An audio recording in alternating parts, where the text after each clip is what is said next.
Shamsabad police ने खतरनाक चोरों की टोली को गिरफ्तार करते हुए तकरीबन 18 लाख रुपए मालियत का कीमती माल बरामद किया। तफसीलात के मुताबिक 9 सितंबर को शमसाबाद के राघवेंद्र कॉलोनी में नीलन सिंह नामी खातून के मकान में चोरी की वारदात पेश आई थी। नामालूम अफराद ने ताला तोड़कर सोने चांदी के जेवरात और दीगर कीमती सामान का सरका कर लिया था।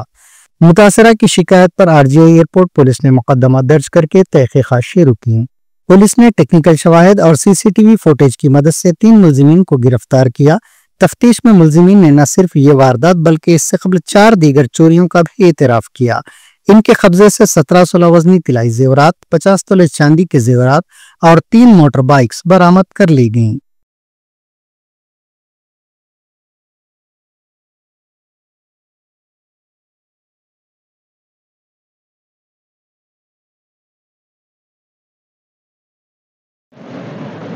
ఈ నెల 9వ తారీఖు నాడు రాఘవేంద్ర కాలనీ నుంచి నీలం సింగ్ అనే అతను కంప్లైంట్ చేశాడు. వాళ్ళు అలా ఊరికి వెళ్ళి వచ్చినప్పటికీ వాళ్ళ ఇల్లు హౌస్ బ్రేక్ అయ్యి 17 తులాల గోల్డ్, 50 తులాల సిల్వర్ దొంగతనం ఉందని కంప్లైంట్ చేస్తే దాని మీద మేము ఎఫ్ఐఆర్ చేసాము. ఆ కేసు పరిశోధనలో భాగంగా మా టీంలన్నీ అన్ని ఏరియాలో తిరుగుతూ ఉండగా నైట్ క్రైమ్ బీట్ ఆర్బీ నగర్లో తిరుగుతుంటే అనుమానాస్పదంగా 3 వ్యక్తులు కనిపిస్తే వాళ్ళని పట్టుకొని ఇంటరాగేషన్ చేస్తే వాళ్ళు నేరాన్ని ఒప్పుకున్నారు. ఇదే కాకుండా ఇంకో మా ఆర్జీఐ పోలీస్ స్టేషన్ సంబంధించి ఇంకొక బైక్ దొంగతనం, వేరే పోలీస్ స్టేషన్కి సంబంధించిన 3 దొంగతనాలను ఒప్పుకున్నారు. మొత్తం 5 నేరాలు చేసినట్టుగా వాళ్ళు ఒప్పుకున్నారు. అందులో భాగంగా 3 బైక్స్, 17 తులాల గోల్డ్, 50 తులాల వెండిని సీజ్ చేసి వాళ్ళని అరెస్ట్ చేసి రిమాండ్ పంపిస్తున్నారు.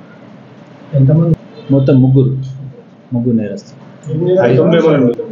అదే 5 కేసులు ఇప్పటివరకు అయితే ఒకటి అంటే కేసు రిజిస్టర్ కాలేదు, వెహికల్ మాత్రం దొరికింది, అది ఇంకా ఎక్కడ కంప్లీట్ కాలేదు. అది కాకుండా 2 బైక్స్, ఇవి 2 హౌస్ బ్రేక్సింగ్స్ ఉన్నాయి, ఒకటి తాడూరు ఏరియాది, ఒకటి ఇక్కడిది.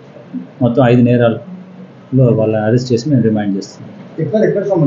ప్రస్తుతం కేపీహెచ్బి కాలనీలో ప్రైవేట్ జాబ్స్ చేస్తూ ఉంటున్నారు ఆ ఏరియాలో. But native of Nagar Kurnool అని చెప్తున్నారు ఆ జిల్లా అక్కడ ఏరియా వాళ్ళు అనమాట. ఇక్కడికి వచ్చి పని చేస్తూ ప్రైవేట్ పని చేస్తూ ఈ దొంగతనాలు చేస్తున్నారు.